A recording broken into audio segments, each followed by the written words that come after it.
So I wanted to talk about the whole Brian McKnight situation, and I'm just examining how everyone's reaction is, right, towards the whole situation. And it's actually a normal reaction, okay?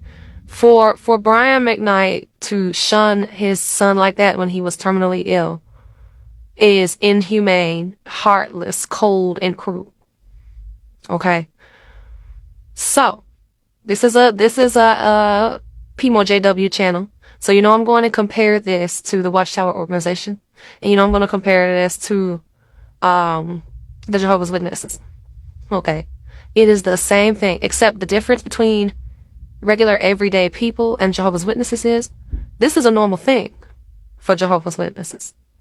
They shun their terminally ill family members all the time. It doesn't matter what condition. They can be in perfect health, still get shunned. Terminally ill, still get shunned. They could pass away and they wouldn't know for years. You know what I mean?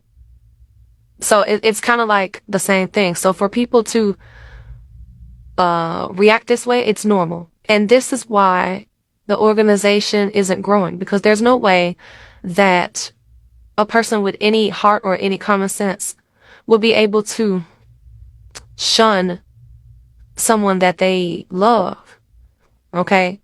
But in this instance, Brian McKnight is either he's willingly shunning his son or he's shunning his son because his current wife doesn't like his kids. That's a red flag as well. You know, I'm thinking a little bit of both. But yeah, it's really, really sad. It's really sad to see that Brian McKnight is shunning his older kids over some discrepancies that they could easily, well, not easily, but mature up.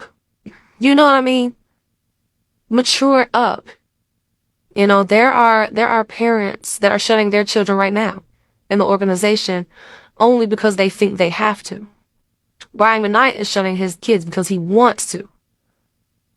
Boy, I tell you, it is a sad thing to see. But R.I.P.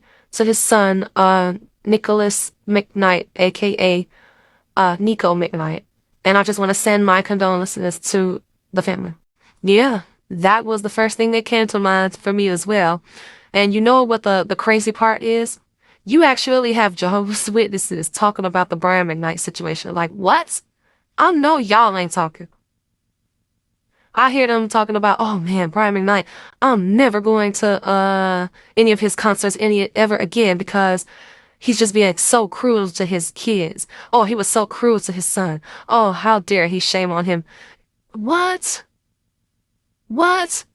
Because especially the JW parents, they're the most hypocritical, because if their kids were to ever get this fellowship or leave the organization, what do you think they're gonna do? They're gonna shun them faster than Brian McKnight can hit that one note on back at one. Oh my goodness. You know, it's just like they so hypocritical. Like they should not have any opinion. Especially the JW parents should not have any single opinion about the way that Brian McKnight is shunning his kids, because they would do the exact same thing. But I see it on my timeline. They just dragging Brian McKnight, but they would do the exact same thing. That is just so hypocritical to me. But yes, you know what I'm saying? I totally agree with you. Thank you for your comment.